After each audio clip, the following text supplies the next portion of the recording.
Chapter 22. And they continued 3 years without war between Syria and Israel.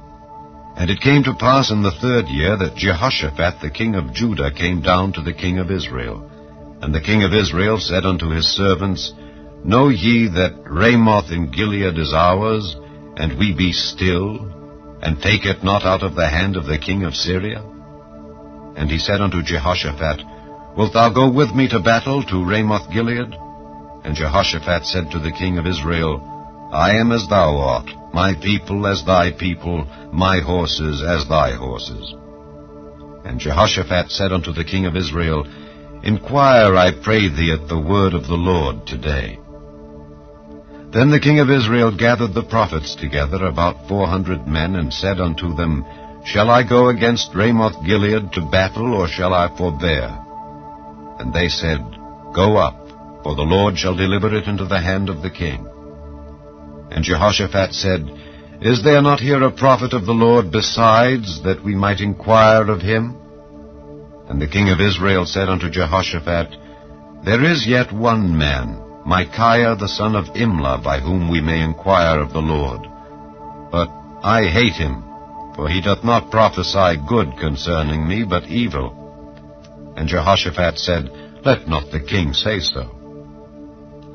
Then the king of Israel called an officer, and said, Hasten hither Micaiah the son of Imlah. And the king of Israel and Jehoshaphat the king of Judah sat each on his throne, having put on their robes, in a void place in the entrance of the gate of Samaria, and all the prophets prophesied before them. And Zedekiah the son of Chenaanah made him horns of iron, and he said, Thus saith the Lord, With these shalt thou push the Syrians until thou have consumed them. And all the prophets prophesied so, saying, Go up to Ramoth Gilead and prosper, for the Lord shall deliver it into the king's hand. And the messenger that was gone to call Micaiah spake unto him, saying, Behold now, the words of the prophets declare good unto the king with one mouth. Let thy word, I pray thee, be like the word of one of them, and speak that which is good. And Micaiah said, As the Lord liveth, what the Lord saith unto me, that will I speak. So he came to the king, and the king said unto him, Micaiah, shall we go against Ramoth Gilead to battle, or shall we forbear? And he answered him, Go and prosper, for the Lord shall deliver it into the hand of the king. And the king said unto him, How many times shall I adjure thee that thou tell me nothing but that which is true in the name of the Lord? And he said, I saw all Israel scattered upon the hills, as sheep that have not a shepherd. And the Lord said, These have no master, let them return every man to his house in peace. And the king of Israel said unto Jehoshaphat, Did I not tell thee that he would prophesy no good concerning me, but evil? And he said, Hear thou therefore the word of the Lord. I saw the Lord sitting on his throne, and all the host of heaven standing by him on his right hand and on his left. And the Lord said, Who shall persuade Ahab that he may go up and fall at Ramoth Gilead? And one said on this manner, and another said on that manner. And there came forth a spirit, and stood before the Lord, and said, I will persuade him. And the Lord said unto him, Wherewith? And he said, I will go forth, and I will be a lying spirit in the mouth of all his prophets. And he said, Thou shalt persuade him, and prevail also. Go forth and do so. Now therefore, behold, the Lord hath put a lying spirit in the mouth of all these thy prophets, and the Lord hath spoken evil concerning thee. But Zedekiah the son of Chenaanah went near, and smote Micaiah on the cheek, and said, Which way went the Spirit of the Lord from me to speak unto thee? And Micaiah said, Behold, thou shalt see in that day when thou shalt go into an inner chamber to hide thyself. And the king of Israel said, Take Micaiah, and carry him back unto Amon the governor of the city, and to Joash the king's son, and say, Thus saith the king, Put this fellow in the prison, and feed him with bread of affliction and with water of affliction, until I come in peace. And Micaiah said, If thou return at all in peace, the Lord hath not spoken by me. And he said, Hearken, O people, every one of you. So the king of Israel and Jehoshaphat the king of Judah went up to Ramoth-Gilead. And the king of Israel said unto Jehoshaphat, I will disguise myself and enter into the battle, but put thou on thy robes. And the king of Israel disguised himself and went into the battle. But the king of Syria commanded his 32 captains that had rule over his chariots, saying, Fight neither with small nor great, save only with the king of Israel. And it came to pass, when the captains of the chariots saw Jehoshaphat, that they said, Surely it is the king of Israel. And they turned aside to fight against him. And Jehoshaphat cried out.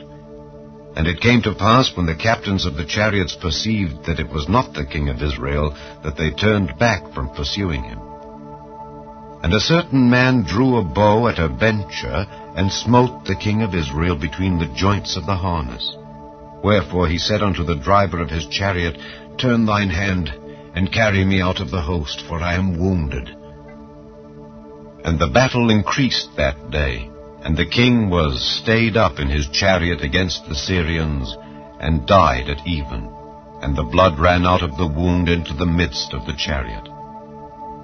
And there went a proclamation throughout the host about the going down of the sun, saying, Every man to his city, and every man to his own country. So the king died and was brought to Samaria, and they buried the king in Samaria. And one washed the chariot in the pool of Samaria, and the dogs licked up his blood, and they washed his armor, according unto the word of the Lord which he spake. Now the rest of the acts of Ahab, and all that he did, and the ivory house which he made, and all the cities that he built, are they not written in the book of the Chronicles of the kings of Israel? So Ahab slept with his fathers, and Ahaziah his son reigned in his stead. And Jehoshaphat the son of Asa began to reign over Judah in the 4th year of Ahab king of Israel. Jehoshaphat was 35 years old when he began to reign, and he reigned 25 years in Jerusalem. And his mother's name was Azubah, the daughter of Shilhi. And he walked in all the ways of Asa his father. He turned not aside from it, doing that which was right in the eyes of the Lord. Nevertheless, the high places were not taken away, for the people offered and burnt incense yet in the high places. And Jehoshaphat made peace with the king of Israel. Now the rest of the acts of Jehoshaphat, and his might that he showed, and how he warred, are they not written in the book of the Chronicles of the kings of Judah? And the remnant of the Sodomites which remained in the days of his father Asa, he took out of the land. There was then no king in Edom, a deputy was king. Jehoshaphat made ships of Tarshish to go to Ophir for gold, but they went not, for the ships were broken at Ezion-Geber. Then said Ahaziah the son of Ahab unto Jehoshaphat, Let my servants go with thy servants in the ships. But Jehoshaphat would not. And Jehoshaphat slept with his fathers, and was buried with his fathers in the city of David his father. And Jehoram his son reigned in his stead. Ahaziah the son of Ahab began to reign over Israel in Samaria the 17th year of Jehoshaphat king of Judah, and reigned 2 years over Israel. And he did evil in the sight of the Lord, and walked in the way of his father, and in the way of his mother, and in the way of Jeroboam the son of Nebat, who made Israel to sin. For he served Baal and worshipped him, and provoked to anger the Lord God of Israel, according to all that his father had done. The second book of the Kings, chapter 1. Then Moab rebelled against Israel after the death of Ahab. And Ahaziah fell down through a lattice in his upper chamber that was in Samaria, and was sick. And he sent messengers, and said unto them, Go, inquire of Baal-zebub, the god of Ekron, whether I shall recover of this disease. But the angel of the Lord said to Elijah the Tishbite, Arise, go up to meet the messengers of the king of Samaria, and say unto them, Is it not because there is not a God in Israel that ye go to inquire of Baal-zebub, the god of Ekron? Now therefore thus saith the Lord, Thou shalt not come down from that bed on which thou art gone up, but shalt surely die. And Elijah departed. And when the messengers turned back unto him, he said unto them, Why are ye now turned back? And they said unto him, There came a man up to meet us, and said unto us, Go, turn again unto the king that sent you, and say unto him, Thus saith the Lord, Is it not because there is not a God in Israel that thou sendest to inquire of Baal-zebub, the god of Ekron? Therefore thou shalt not come down from that bed on which thou art gone up, but shalt surely die. And he said unto them, What manner of man was he which came up to meet you and told you these words? And they answered him, He was an hairy man, and girt with a girdle of leather about his loins.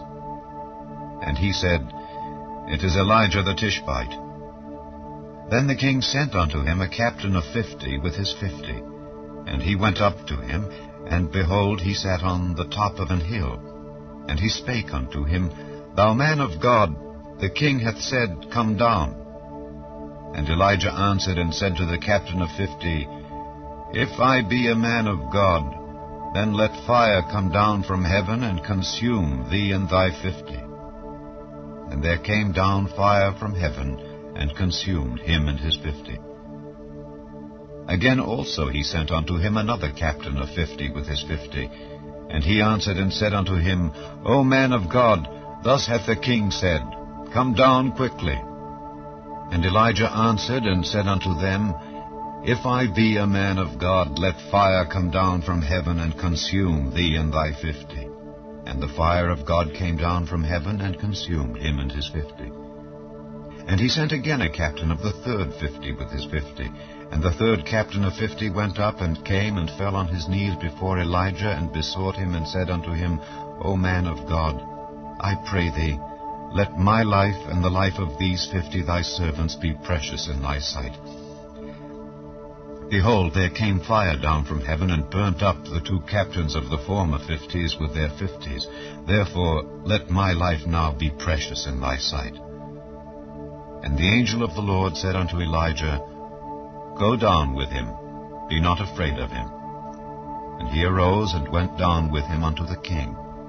And he said unto him, Thus saith the Lord, Forasmuch as thou hast sent messengers to inquire of Baal-zebub, the god of Ekron, is it not because there is no God in Israel to inquire of his word? Therefore thou shalt not come down off that bed on which thou art gone up, but shalt surely die. So he died according to the word of the Lord which Elijah had spoken.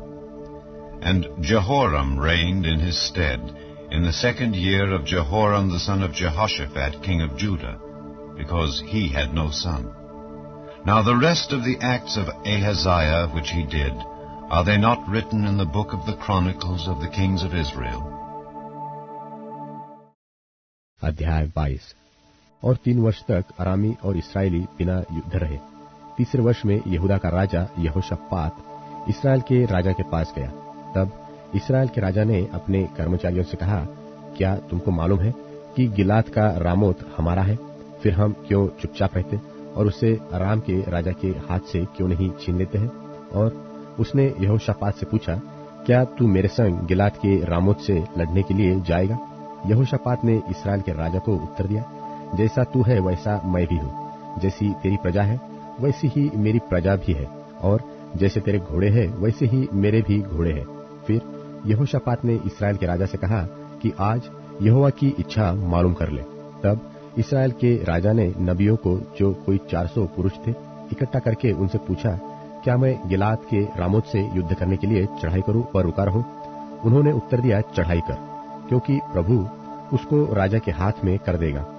परंतु यहोशापात ने पूछा, क्या यहाँ यहोवा का और भी कोई नबी नहीं है जिससे हम पूछ लें? इस्राएल के राजा ने यहोशापात से कहा, हाँ, इमला का पुत्र मिकायाह एक पुरुष है और जिसके द्वारा हम यहोवा से पूछ सकते हैं, परंतु मैं उससे घृणा रखता हूँ, क्योंकि वह मेरे विषय कल्याण की नहीं वरन हानि की ही भविष्यवाणी करता है। यहोशापात ने कहा, राजा ऐसा न कहे।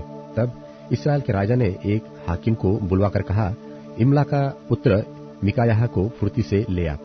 इस्राएल का राजा और यहूदा का राजा यहोशापात अपने अपने राज्य वस्त्र पहने हुए शोमरोन के फाटक में एक खुले स्थान में अपने अपने सिंहासन पर विराजमान थे और सब भविष्यवक्ता उनके सन्मुख भविष्यवाणी कर रहे थे। तब कनान के पुत्र सिदकिय्याह ने लोहे के सिंग बनाकर कहा, यहोवा यो कहता है कि इनमें से तू अरामियों को मारते मारते नाश कर डालेगा। और सब नबियों ने इसी आशय की भविष्यवाणी करके कहा, गिलाद के रामोत पर चढ़ाई कर और तू कृतार्थ हो, क्योंकि यहोवा उसे राजा के हाथ में कर देगा। और जो दूत मिकायाह को बुलाने गया था उसने उससे कहा, सुन, भविष्यवक्ता एक ही मुंह से राजा के विषय शुभ वचन कहते हैं, तो तेरी बातें उनकी सी हो, तू भी शुभ वचन कहना। मिकायाह ने कहा, यहोवा के जीवन की शपथ, जो कुछ यहोवा मुझसे कहे वही मैं कहूंगा। जब वह राजा के पास आया तब राजा ने उससे पूछा, हे मिकायाह, क्या हम गिलाद के रामोत से युद्ध करने के लिए चढ़ाई करें व रुके रहे? उसने उसको उत्तर दिया, हाँ, चढ़ाई कर और तू कृतार्थ हो और यहोवा उसको राजा के हाथ में कर दे। राजा ने उससे कहा, मुझे कितनी बार तुझे शपथ धराकर चिताना होगा कि तू यहोवा का स्मरण करके मुझसे सच्ची कह? मिकायाह ने कहा, मुझे समस्त इस्राएल बिना चरवाहे की भेड़ बकरियों की नाई पहाड़ों पर तीतर बीतर देख पड़ा, और यहोवा का यह वचन आया है कि वे तो अनाथ है, अतएव वे अपने अपने घर कुशल क्षेम से लौट जाए। तब इस्राएल के राजा ने यहोशापात से कहा, क्या मैंने तुझसे न कहा था कि वह मेरे विषय कल्याण की नहीं हानि ही की भविष्यवाणी करेगा? मिकायाह ने कहा, इस कारण तू यहोवा का यह वचन सुन, मुझे सिंहासन पर विराजमान यहोवा और उसके पास दाहिने बाएं खड़ी हुई स्वर्ग की समस्त सेना दिखाई दी है। तब यहोवा ने पूछा, अहाब को कौन ऐसा बहकाएगा कि वह गिलाद के रामों पर चढ़ाई करके खेत आए? तब किसी ने कुछ और किसी ने कुछ कहा। निदान एक आत्मा पास आकर यहोवा के सन्मुख खड़ी हुई और कहने लगी, मैं उसको बहकाऊंगी। यहोवा ने पूछा, किस उपाय से? उसने कहा, मैं जाकर उसके सब भविष्यवक्ताओं में बैठकर उनसे झूठ बुलवाऊंगी। यहोवा ने कहा, तेरा उसको बहकाना सफल होगा, जाकर ऐसा ही कर। तो अब सुन, यहोवा ने तेरे इन सब भविष्यवक्ताओं के मुंह में एक झूठ बोलने वाली आत्मा पैठाई है और यहोवा ने तेरे विषय हानि की बात कही है। तब कनान के पुत्र सिदकिय्याह ने मिकायाह के निकट जा उसके गाल पर थपेड़ा मारकर पूछा, यहोवा का आत्मा मुझे छोड़कर तुझसे बातें करने को किधर गया? मिकायाह ने कहा, जिस दिन तू छिपने के लिए कोठरी से कोठरी में भागेगा तब तुझे बोध होगा। तब इस्राएल के राजा ने कहा, मिकायाह को नगर के हाकिम आमोन और योआश राजकुमार के पास ले जा और उससे कह, राजा यो कहता है कि इसको बंदीगृह में डाल दो और जब तक मैं कुशल से न आऊं तब तक इसे दुख की रोटी और पानी दिया करो। और मिकायाह ने कहा, यदि तू कभी कुशल से लौटे तो जान कि यहोवा ने मेरे द्वारा नहीं कहा। फिर उसने कहा, हे लोगों, तुम सब के सब सुन लो। तब इस्राएल के राजा और यहूदा के राजा यहोशापात दोनों ने गिलाद के रामोत पर चढ़ाई की। और इस्राएल के राजा ने यहोशापात से कहा, मैं तो भेष बदलकर युद्ध क्षेत्र में जाऊंगा, परंतु तू अपने ही वस्त्र पहने रहना। तब इस्राएल का राजा भेष बदलकर युद्ध क्षेत्र में गया। और अराम के राजा ने तो अपने रथों के 3200 प्रधानों को आज्ञा दी थी कि न तो छोटे से लड़ो और न बड़े से, केवल इस्राएल के राजा से युद्ध करो।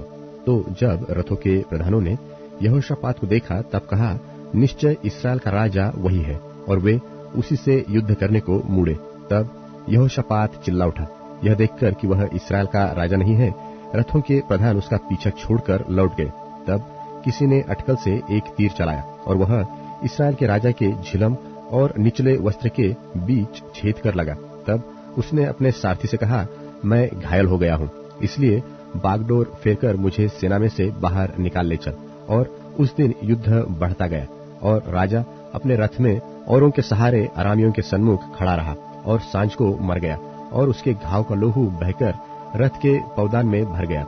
सूर्य डूबते हुए सेना में यह पुकार हुई कि हर एक अपने अपने नगर और अपने अपने देश लौट जाए।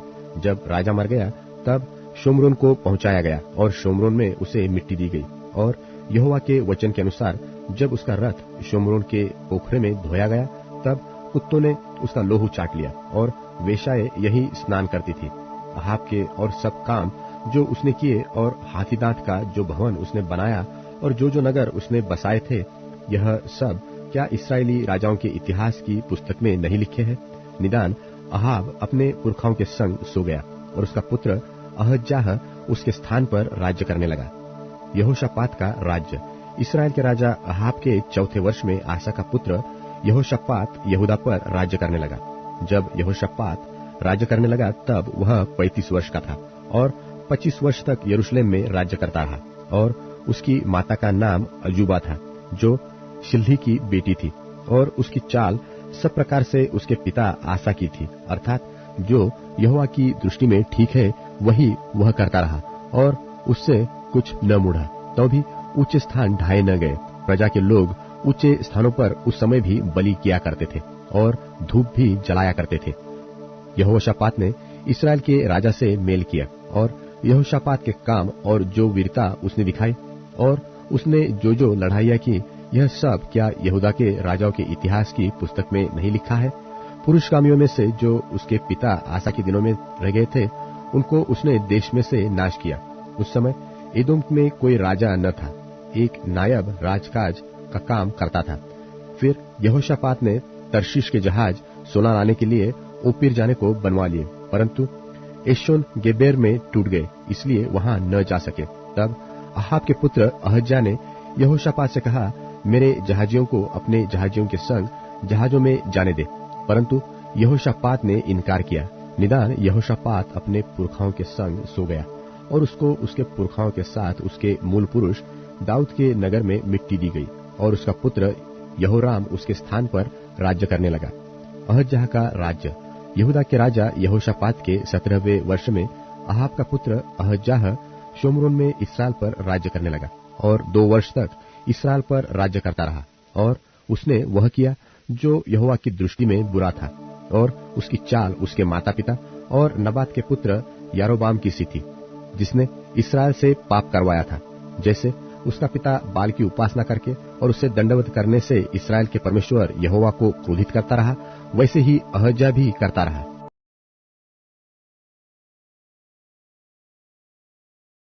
राजाओं का वृत्तांत दूसरा भाग, अध्याय 1।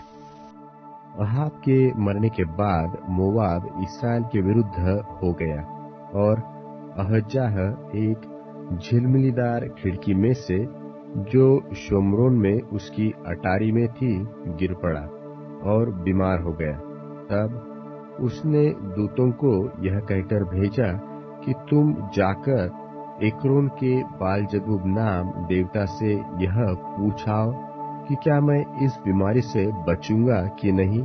तब यहोवा के दूत ने तिशबी एलिय्याह से कहा, उठकर शोम्रोन के राजा के दूतों से मिलने को जा और उनसे कहा, क्या इस्राएल में कोई परमेश्वर नहीं जो तुम एक्रोन के बालजबूब देवता से पूछने जाते हो? इसलिए अब यहोवा तुमसे यो कहता है कि जिस पलंग पर तू पड़ा है उस पर से कभी न उठेगा, परंतु मर ही जाएगा। तब एलिय्याह चला गया। जब अहज्याह के दूत उसके पास लौट आए तब उसने उनसे पूछा, तुम क्यों लौट आए हो? उन्होंने उससे कहा कि एक मनुष्य हमसे मिलने को आया, और उसने कहा कि जिस राजा ने तुमको भेजा उसके पास लौटकर कहो, यहोवा यो कहता है कि क्या इस्राएल में कोई परमेश्वर नहीं जो तू एक्रोन के बालजबूब देवता से पूछने को भेजता है? इस कारण जिस पलंग पर तू पड़ा है उस पर से कभी न उठेगा, परंतु मर ही जाएगा। उसने उनसे पूछा, जो मनुष्य तुमसे मिलने को आया और तुमसे ये बातें कही, उसका कैसा रंग रूप था? उन्होंने उसको उत्तर दिया कि वह तो रोंआर मनुष्य था और अपनी कमर में चमड़े का फेटा बांधे हुआ था। उसने कहा, वह तिशबी एलिय्याह होगा। तब उसने उसके पास 50 सिपाहियों के एक प्रधान को उसके 50 सिपाहियों समेत भेजा। प्रधान ने उसके पास जाकर क्या देखा कि वह पहाड़ की चोटी पर बैठा है, और उसने उससे कहा, हे परमेश्वर के भक्त, राजा ने कहा है कि तू उतर आ। एलिय्याह ने उस 50 सिपाहियों के प्रधान से कहा, यदि मैं परमेश्वर का भक्त हूँ तो आकाश से आग गिरकर तुझे तेरे 50 समेत भस्म कर डाले। तब आकाश से आग उतरी और उसे उसके 50 समेत भस्म कर दिया। फिर राजा ने उसके पास 50 सिपाहियों के एक और प्रधान को 50 सिपाहियों समेत भेज दिया। प्रधान ने उससे कहा, हे परमेश्वर के भक्त, राजा ने कहा है कि फुर्ती से तू उतर आ। एलिय्याह ने उत्तर देकर उनसे कहा, यदि मैं परमेश्वर का भक्त हूँ तो आकाश से आग गिरकर तुझे तेरे 50 समेत भस्म कर डाले। तब आकाश से परमेश्वर की आग उतरी और उसे उसके 50 समेत भस्म कर दिया। फिर राजा ने तीसरी बार 50 सिपाहियों के एक और प्रधान को 50 सिपाहियों समेत भेज दिया, और 50 का वह तीसरा प्रधान चढ़कर एलिय्याह के सामने घुटनों के बल गिरा और गिड़गिड़ाकर उसने उससे कहा, हे परमेश्वर के भक्त, मेरा प्राण और मेरे इन 50 दासों के प्राण तेरी दृष्टि में अनमोल ठहरे। 50 सिपाहियों के जो 2 प्रधान अपने अपने 50 समेत पहले आए थे, उनको तो आग ने आकाश से गिरकर भस्म कर डाला, परंतु अब मेरा प्राण तेरी दृष्टि में अनमोल ठहरे। तब यहोवा के दूत ने एलिय्याह से कहा, उसके संग नीचे जा, उससे मत डर।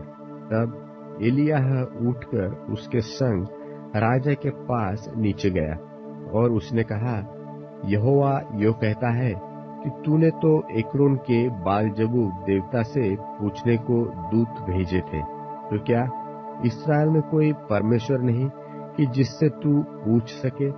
इस कारण तू जिस पलंग पर पड़ा है उस पर से कभी न उठेगा, परंतु मर ही जाएगा। यहोवा के इस वचन के अनुसार जो एलिय्याह ने कहा था वह मर गया, और उसके संतान न होने के कारण यहोराम उसके स्थान पर यहूदा के राजा यहोशापात के पुत्र यहोराम के दूसरे वर्ष में राज्य करने लगा। अहज्याह के और काम जो उसने किए, वह क्या इस्राएल के राजाओं के इतिहास की पुस्तक में नहीं लिखे हैं?